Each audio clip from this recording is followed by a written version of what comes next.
Bienvenue sur Toutoui, un podcast qui vous raconte l'actualité d'hier, présenté par Sandrine Brugot.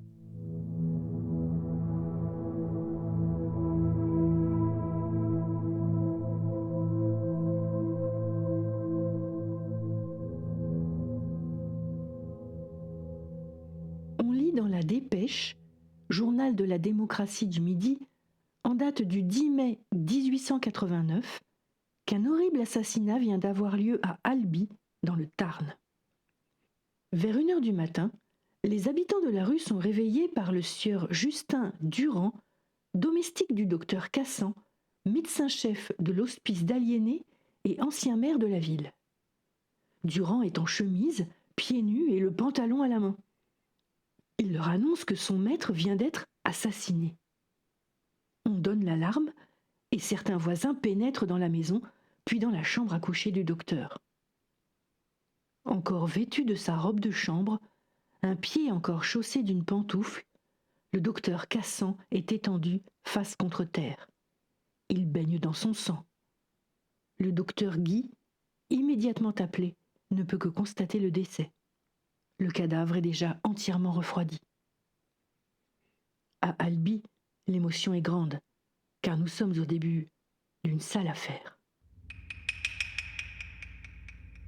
Le corps du docteur porte de nombreuses traces de coups de couteau, pas moins de 12 rien que dans le cou. La tête est presque séparée du tronc. Le visage présente une blessure qui va de la joue gauche au côté opposé, en passant par la lèvre inférieure, mettant ainsi cette partie de la mâchoire à découvert. La victime a dû opposer à l'assassin une résistance énergique et désespérée, car elle porte à la main droite une terrible blessure qui laisse voir le pouce presque détaché de la main. Le spectacle est affreux. Le parquet, immédiatement prévenu, procède aux premières constatations et entame des recherches. On trouve sous l'escalier qui conduit à la chambre du domestique un marteau et un ciseau à froid maculés de sang. Mais encore aucun couteau. Après un premier interrogatoire, le domestique est arrêté et conduit sous bonne escorte à la maison d'arrêt. En effet, de fortes présomptions pèsent sur lui. Il a une grosse ecchymose sur le bras et les portes n'ont pas été fracturées, signe que l'assassin devait être à l'intérieur de la maison. Plusieurs versions circulent déjà en ville. Curieusement, le journaliste de la Dépêche ne souhaite pas en faire écho pour laisser à la justice le soin de rechercher les coupables. Voilà qui est louable et rare. Les journalistes sont en général prompts à colporter le moindre ragot. C'est l'essence même de la presse à scandale, dont la Dépêche ne fait à l'évidence pas partie. Pas encore. Le journaliste donne tout de même la version du domestique sur le drame. Justin Durand loge dans un pavillon isolé au-dessus de l'écurie. On y pénètre par un escalier à pente assez raide. Dans la nuit, il entend le chien aboyer. Il se lève et au moment d'ouvrir sa porte, il est repoussé à l'intérieur par un inconnu. Il le repousse à son tour et l'inconnu dégringole l'escalier. Durand est blessé à la main. Il ne distingue pas les traits de son agresseur, mais en se défendant, il a touché son visage et senti une barbe de quelques jours. Remis de sa frayeur, il se rend dans la chambre de son maître, gratte une allumette et découvre le corps inanimé du docteur. Il sort prévenir la bonne qui dort dans une chambre sous les combles. Puis les voisins. Enfin, il s'habille et se rend au poste de police où il arrive dans un tel état de prostration qu'il ne peut pas parler. Que savons-nous pour l'instant de la victime ? Âgé de 72 ans, le docteur Cassan était veuf depuis quelques mois et habitait avec sa bonne et son domestique une dépendance située à l'extrémité du jardin où se trouve l'hospice d'aliénés du Bon Sauveur. La fenêtre de sa chambre donne sur l'avenue Gambetta. Le soir même de l'arrestation du domestique, on retrouve dans la fosse des Anses un poignard à manche d'ivoire qui pourrait être l'arme du crime. Dès le lendemain, il n'est question dans tout Albi que de l'odieux assassinat du docteur Cassan. Une foule considérable n'a cessé de stationner devant chez lui. 1000 bruits circulent. L'opinion publique a déjà fait son instruction, et si on en croit ce qui se dit, nous assisterions à quelque chose comme un drame monstrueux. Encore une fois, le correspondant tient bon et précise qu'il s'abstient de se faire l'écho de certaines versions, laissant à la justice le soin de découvrir la vérité. Mais ce qu'il y a de sûr, c'est qu'il se déroule actuellement une affaire qui pourrait être appelée à un grand retentissement. Si c'est pas du teasing, ça, on se demande combien de temps ce vertueux reporter tiendra bon. Pas d'hypothèse donc, mais tout de même des détails de nature à intéresser le lecteur. Des détails assez flous, écoutez ça. Des malheurs de famille ont ces dernières années fortement éprouvé le docteur Cassan, écrit le journaliste. Lesquels ? On ne sait pas. D'autres ennuis ont contribué à assombrir ses vieux jours. On ne peut guère être plus allusif. Bref, le bon docteur est devenu soupçonneux et craignait même de mourir de mort violente, d'être assassiné, d'autres termes. Il a fait remplacer plusieurs portes et gardait des armes dans sa chambre. Il a, écrit le journaliste, pris un certain nombre de précautions qui donnent une idée de ses appréhensions. Comment le lecteur peut-il se faire une idée de ses appréhensions si on ne nous dit rien des précautions en question ? Je suis comme vous, j'aime les détails et j'ai envie de savoir ce que nous cache la dépêche. Alors, je vais fouiller du côté du Petit Journal, du Petit Parisien ou du journal La Presse, qui sont bel et bien des journaux à scandale. Mais pour l'instant, le crime d'Albi ne fait que quelques lignes. Ils n'ont pas encore envoyé quelqu'un sur place. Il faut d'abord que cette sale affaire prenne du grade, dans l'horreur de préférence. On dit que le soir du crime, le docteur Cassan serait rentré après avoir visité des malades et causé quelques instants dans la rue avec 2 personnes vers 10 heures.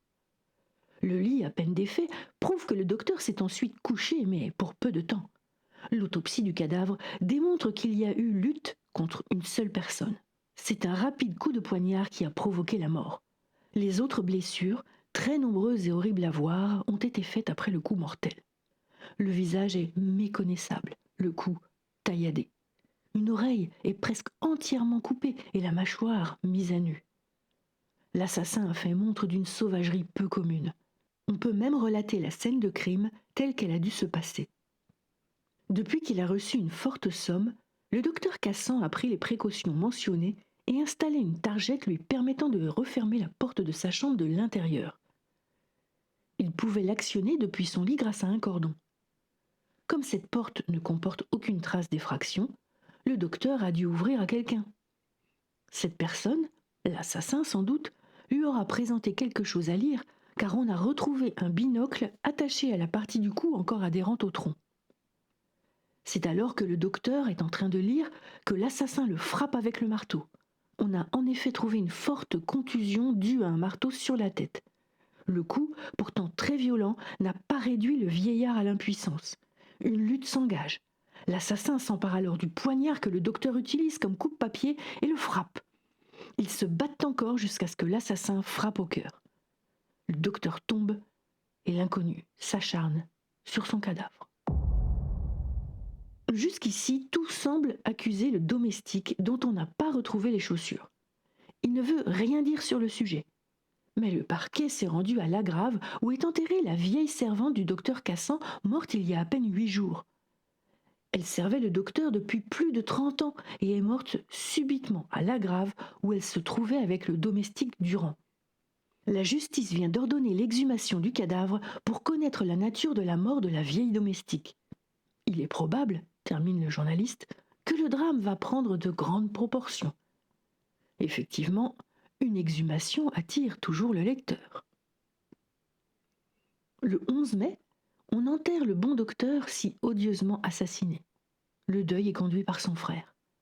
Une foule compacte et respectueuse forme une haie au passage du char funèbre. La ville est encore sous le choc, mais on ne sait toujours rien des ragots qui courent. En tout cas, le domestique n'a pas avoué. Pourtant, selon les médecins, la blessure qu'il porte au bras provient bien d'une pression énergique de doigts humains et non d'une morsure de cheval, comme il le prétend. Quant à l'examen du corps de la vieille servante exhumée, le journaliste n'en dira rien, car les renseignements qui lui sont parvenus sont contradictoires. Je crois, chères auditrices et auditeurs, que nous sommes tombés sur le journaliste le plus vertueux de toute la belle époque.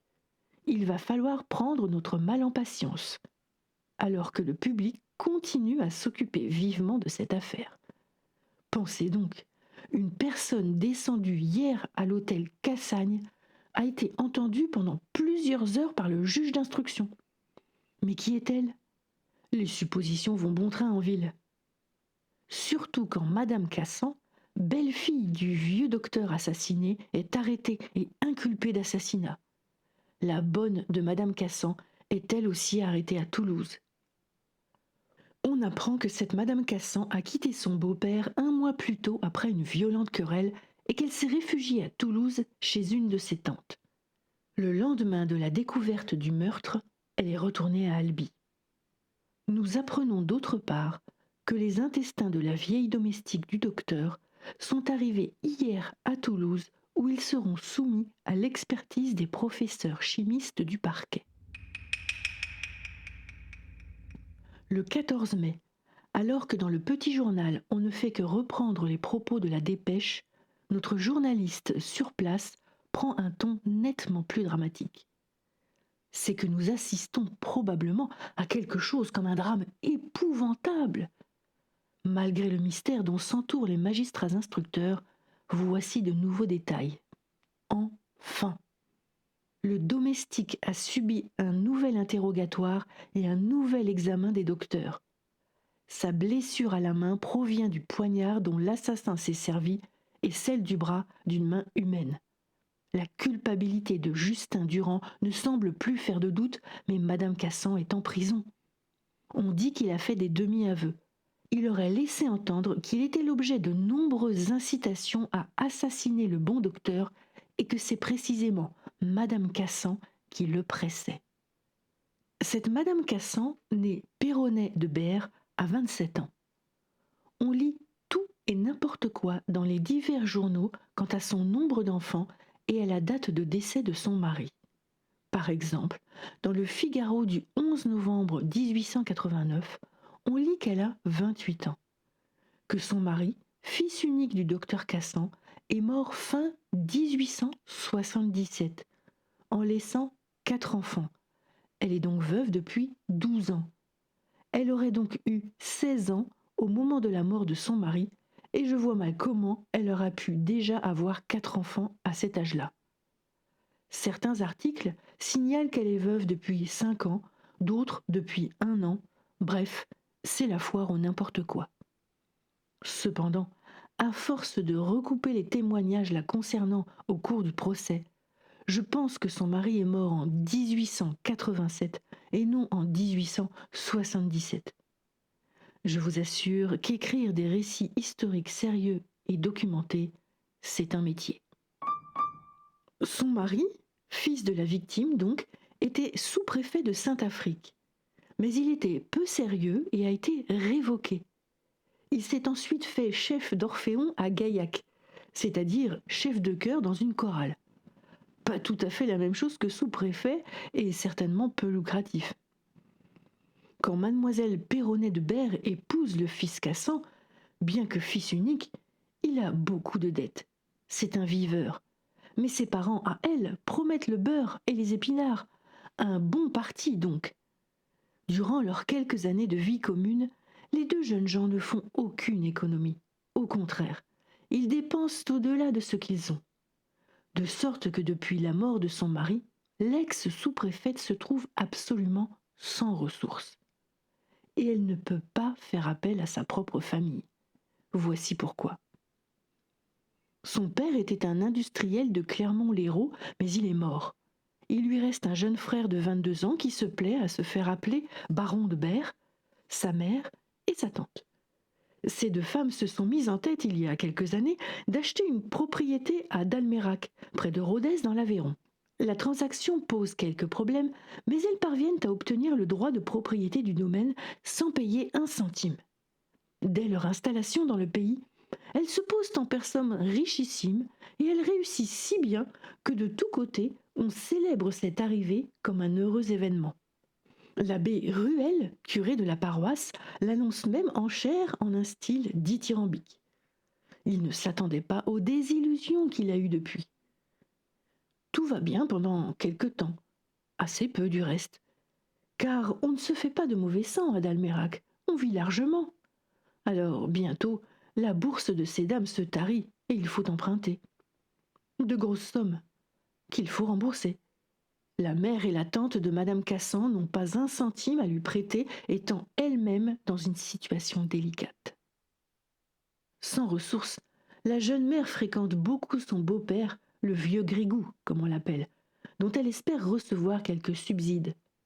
Ils s'entendent plutôt bien, mais cette sympathie disparaît tout à coup quand le vieillard remarque que sa belle-fille est la maîtresse de son domestique. Il la chasse honteusement. Alors, Madame Veuve Cassan a-t-elle assassiné son beau-père pour se venger? A-t-elle instrumentalisé son amant? Confrontée au domestique qui l'accuse, elle se défend énergiquement et dignement. Elle n'a jamais été sa maîtresse. Jamais. Tandis qu'il invoque à tout instant le bon Dieu et la Sainte Vierge. Désormais, on s'arrache les journaux et notamment la Dépêche, qui consent enfin, comme vous l'avez constaté, à rapporter quelques ragots. En voilà un autre. La tante de Madame Cassan aurait écrit à la victime il y a peu pour qu'il se méfie de son domestique. Et encore un autre. Le domestique Durand se serait pendu dans sa prison. Ce n'est qu'un des 1000 bruits qui circulent et il faut le prendre avec réserve. Mais bon, c'est toujours ça. Mais voilà que le surlendemain, on lit toujours dans la Dépêche que la mère et la tante de Madame Cassan se sont émues du portrait que le journaliste a fait d'elle. Elles y ont perçu une certaine hostilité. Le journaliste dément, car il n'a jamais eu l'intention de porter préjudice à l'honorabilité des deux femmes. Il est bien trop respectueux de la douleur causée à la famille par la mort violente du docteur, pour encore l'aggraver. On le constate, la presse de province n'est pas encore émancipée de l'opinion publique et traite avec un peu d'humanité les protagonistes des drames qu'elle relate. Tournons-nous donc plutôt vers le domestique, Justin Durand, qui ne s'est pas pendu dans sa cellule. Il est âgé de 24 ans et était au service du docteur Cassan depuis 4 ans. Physiquement, l'individu n'est absolument pas séduisant. S'il est vrai qu'il a été l'objet de la passion d'une femme, c'est que de deux choses l'une, ou cette femme a peu de goût pour la beauté plastique, ou elle aurait, en hypnotisant cet homme-là, un but tout autre que celui de l'avoir simplement pour amant. Au moral, Justin Durand peut se caractériser par un seul mot. C'est un sournois. Il parle si peu que les voisins ne connaissent pas le son de sa voix. Certains ont même imaginé qu'il était à moitié idiot. Reste à savoir si cette imbécilité est réelle ou simulée. Vous pouvez constater, chères auditrices et auditeurs, que le portrait du domestique est autrement plus sévère que celui de la mère et de la tante de Madame Cassan. On dirait que le journaliste ne craint pas de recevoir une lettre de lui pour signaler qu'il s'émeut du portrait qu'on lui fait. Le journaliste rapporte ensuite plusieurs interrogatoires de Durand par le juge d'instruction qui permettent de supposer que les magistrats laissent enfin filtrer quelques renseignements. On l'interroge sur des faits étranges. Pourquoi a-t-on retrouvé le coupe-papier dans les latrines de la maison? Que sont devenues les chaussures qu'il portait la nuit du crime? Le sang sur ses vêtements, ne viendrait-il pas du docteur plutôt que de sa blessure? Les réponses et les explications embarrassées de Durand ne sont guère de nature à dissiper les terribles soupçons qui pèsent sur lui. D'autant plus que les médecins tiennent à l'œil sa blessure au bras. Plus elle tend à s'effacer, plus la teinte des chairs tend à redevenir normale et plus aussi l'empreinte du doigt crispé de la victime se dessine sur le bras de l'assassin. Cette empreinte se trouve au-dessous du biceps et jamais depuis le lendemain de la nuit du crime, elle n'a été d'une netteté plus remarquable qu'aujourd'hui. Le journaliste conclut son article en écrivant que son rôle n'est pas d'accuser ni de défendre. Il se contente de constater et raconter. On apprend aussi que l'assassin, après son crime, a ouvert la commode où se trouvaient l'argent et les papiers les plus précieux du docteur. Ils sont tous tachés et on voit distinctement l'empreinte d'un ou plusieurs doigts. Malheureusement, nous sommes en 1889 et la dactyloscopie n'a pas encore vu le jour. Les taches parlent pourtant, car tous ces papiers ne sont tachés que du côté gauche, jamais à droite. Or, c'est à la main gauche que le domestique est blessé. Voilà qui ne plaide pas en sa faveur. Se sent-il accusé ? Le 20 mai au soir, Justin Durand passe aux aveux. C'est lui qui a frappé nuitamment à la porte de son maître. C'est lui qui l'a saisi. Et c'est Madame Cassan qui l'a poignardé à plusieurs reprises. Car c'est elle qui a conçu le crime et c'est elle qui a donné la mort. Nous ferions du roman feuilleton plutôt que du compte-rendu sérieux si nous ne mettions au moins en garde nos auditrices et auditeurs contre cette nouvelle version du crime par Durand. Il raconte comment il est devenu l'amant de Madame Cassan et comment il a finalement cédé à ses incitations. Les deux complices se mettent d'accord et fomentent le crime affreux. Madame Cassan, habillée en homme, arrive à Albi le soir du crime. C'est elle qui donne la mort et elle empêche même Durand, pris de remords, de venir en aide au docteur. Le crime accompli, elle repart d'Albi. De son côté, Madame Cassan nie absolument sa participation au crime et proteste avec la dernière énergie contre les nouvelles accusations de Durand. Dès qu'ils sont connus du public, ces aveux donnent naissance à une foule de bruits. Voici le plus coté. On aurait vu le soir du crime une voiture dans laquelle seraient entrées plusieurs personnes qui auraient précipitamment pris la direction de Toulouse. Chacun veut donner son avis et chacun pense avoir raison. Les femmes, dit-on, en tiennent pour la culpabilité de Madame Cassan. Mais d'autres trouvent ces aveux invraisemblables et à beaucoup d'égards. Car enfin, Justin Durand est un homme trapu et solide. Il est parfaitement capable d'assener les coups terribles sous lesquels a succombé la victime. Madame Cassan, au contraire, est de force physique ordinaire pour une femme. Il est probable qu'elle n'aurait pas pu porter ces coups même si la victime avait mis de la bonne volonté à les recevoir, ce qui est fort peu probable. Le parquet d'Albi se fait un peu plus loquace, ce qui n'empêche pas le journaliste de mener sa propre enquête. Il interroge par exemple Madame Vieulle, marchande de chapeaux, qui aurait vendu il y a 6 mois un chapeau d'homme à Madame Cassan. Et aussi un témoin qui affirme avoir vu, le jour du crime, un homme à l'attitude suspecte rôder autour de la maison du défunt docteur. Il se procure, on ne sait comment, des lettres écrites par Madame Cassan à la personne chargée de l'éducation de son fils. Et il reprend une à une les affirmations de Durand sur le meurtre, pour en démontrer les extravagances. Notre journaliste s'est donc laissé gagner par la fièvre de l'enquête. Et en présence d'une affaire aussi grave, il tient à contrôler les faits, car l'opinion se laisse facilement gagner par tout ce qui touche au romanesque. Il est de son devoir de les faire connaître au lecteur. Le 23 mai, on extrait Durand de sa cellule pour le conduire à la maison Cassan. La foule informée se jette dans la rue, si bien qu'il y a 1 millier de personnes sur le boulevard Gambetta. De nombreux agents et une dizaine de gendarmes garnent les avenues, font circuler les curieux, mais la foule se masse sur les trottoirs. Car le bruit court que Madame Cassan va aussi être conduite dans la maison du crime. Mais les curieux se dispersent après 8 heures du soir sans l'avoir vue. L'interrogatoire de Durand dans la maison a duré 6 heures et demie. Mais les magistrats instructeurs d'Albi sont dessaisis de cette sale affaire qui passe aux mains de ceux de Toulouse, qui se renferment dans un silence absolu. C'est pourquoi l'affaire de l'assassinat d'Albi, qui a fait l'objet d'un article par jour dans les colonnes de la Dépêche depuis la découverte du crime, marque le pas. Fin mai, c'est un article tous les 3 ou 4 jours.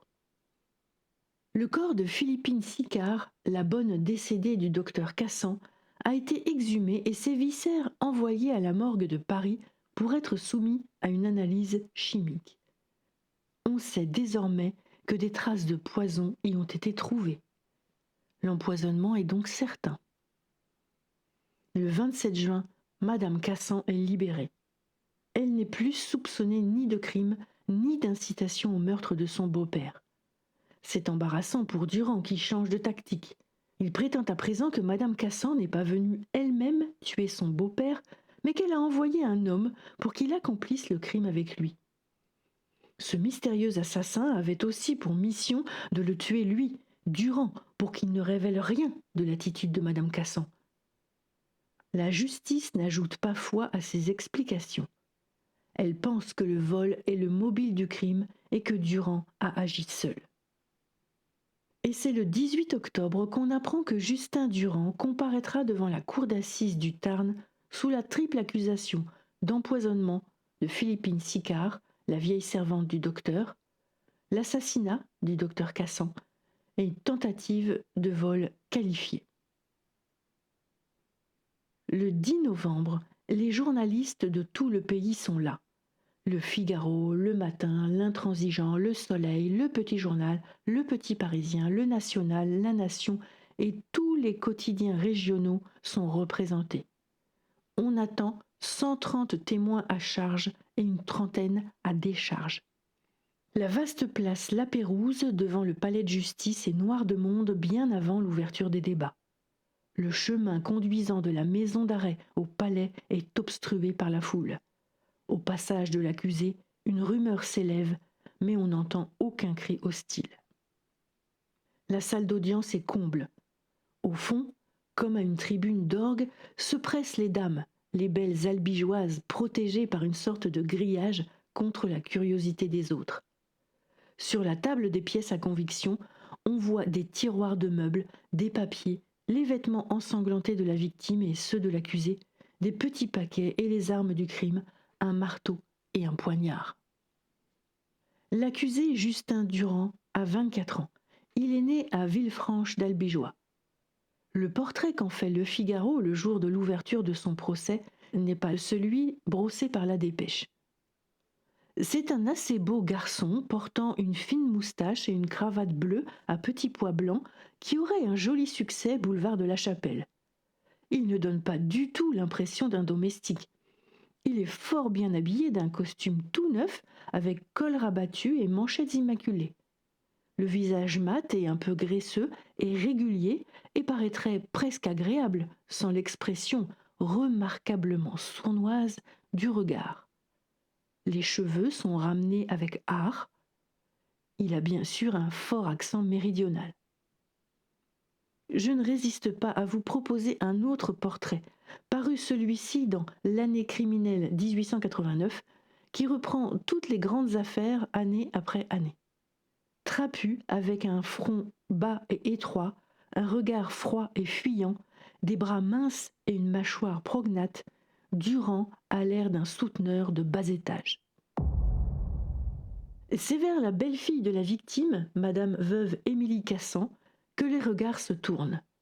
Vêtue en grand deuil, elle est élégante et même jolie du haut de ses 28 ans. Le très long acte d'accusation reprend toutes les versions des faits successivement imaginées par l'accusé.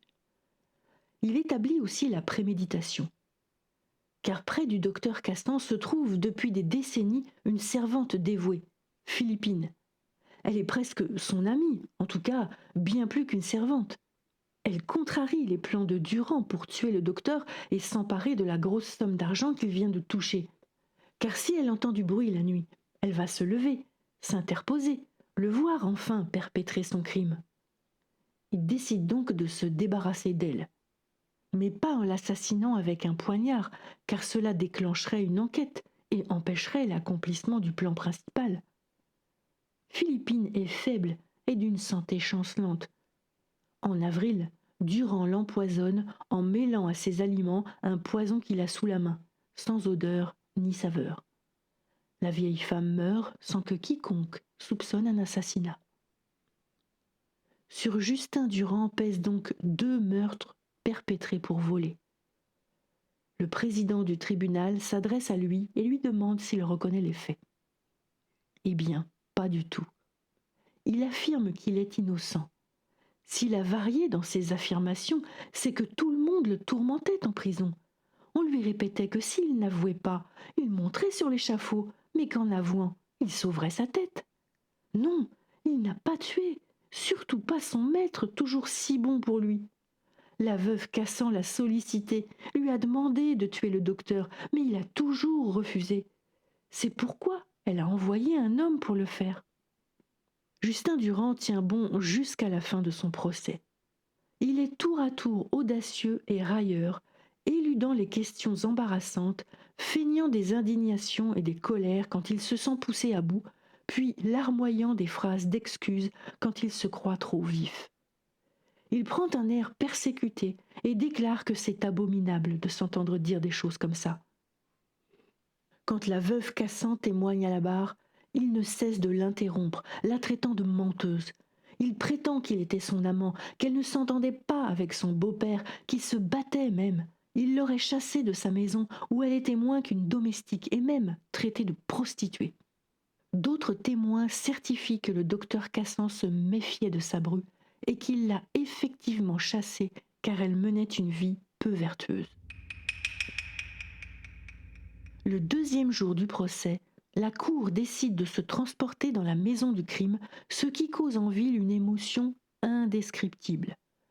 Toute la population est sur le pas de sa porte. On fait sauter les scellés et voilà un défilé de robes rouges et noires, de toques et d'uniformes qui traversent le petit jardin désolé dans la nuit déjà tombante de novembre. Durand parvient à nouveau à esquiver toutes les objections du procureur général face à son récit. Il fait visiter les lieux avec volubilité. Ne sent-il pas déjà la mort qui rôde ? Il conserve son attitude cynique jusqu'à la plaidoirie du procureur général. Après avoir empoisonné la servante du docteur, devenue encombrante pour ses plans, il assassine le docteur selon un plan depuis longtemps prémédité. Son motif ? Le vol. C'est un lâche assassin, déclare le procureur qui ne mérite aucune pitié. Il faut mettre un terme à l'horrible série de crimes qui ensanglantent la France d'un bout à l'autre et qui épouvantent la société moderne. Il faut arrêter les bras de ces hommes, jeunes encore et déjà corrompus, qui condamnent et exécutent sans pitié les plus honorables membres de cette société. Comme eux, vous serez sans pitié. Il y va de l'intérêt moral comme de l'intérêt social de tous. Maître Ferrand, avocat de l'accusé, s'efforce d'établir que le crime reste environné de mystère, que le mobile du crime reste inconnu car il n'y a pas eu vol, qu'on ignore, malgré les démonstrations des médecins légistes, si le docteur a été frappé par un ou deux agresseurs. Il y a un doute qui plane sur cette sale affaire. C'est pourquoi les jurés du Tarn ne peuvent prononcer un verdict irréparable. Mais en fait si, et en 30 minutes de délibération. Le jury répond non à l'empoisonnement de la domestique Philippine Sicard, mais oui à l'assassinat du docteur Cassan. Justin Durand est condamné à la peine de mort et sera exécuté sur une place d'Albi. Il proteste de son innocence en pleurant. Le bourreau Desblair et ses aides arrivent à Albi le 2 février 1890 au matin. Les bois de justice suivent dans la soirée et de nombreux curieux sont là pour les accueillir. Le bourreau est lui aussi l'objet de la curiosité publique. On le suit dans la rue et place du Castelviel où il reconnaît les lieux. À son grand déplaisir, ce lieu d'exécution est situé à plus de 800 mètres de la prison. On y conduit Justin Durand le 3 février dans une voiture tirée par 2 chevaux, escortée par 25 gendarmes. Il est hagard, déjà plus mort que vif, car il vient de comprendre que ce jour est le dernier de sa jeune vie. Depuis l'aube, on trouve sur la place des amateurs d'exécution venus de Villefranche, de Marsac, de Saint-Juéry, de Gaillac, de Carmaux. Les paysans des environs d'Albi ne sont pas les moins nombreux. Au total, 6000 personnes. Pensez donc, voilà plus de 30 ans qu'il n'y a pas eu d'exécution capitale à Albi. Ils n'auront pas longtemps à attendre. À 7h10, justice est rendue et Justin Durand est mort. Jamais, au dire de plusieurs habitants d'Albi, il n'y avait eu dans la ville une telle affluence. Cette histoire vraie s'est écrite comme les autres grâce au site Gallica et Retro News de la Bibliothèque nationale de France. Vous trouverez toutes mes sources en description de cet épisode. Vous y trouverez aussi un lien vers ma page Tipeee pour me soutenir financièrement et me permettre d'écrire de nouvelles histoires. Ce podcast vous est proposé par Sandrine Brugot. S'il vous a plu, merci de le faire connaître en le partageant, le commentant et en l'étoilant. À bientôt sur Toutouille.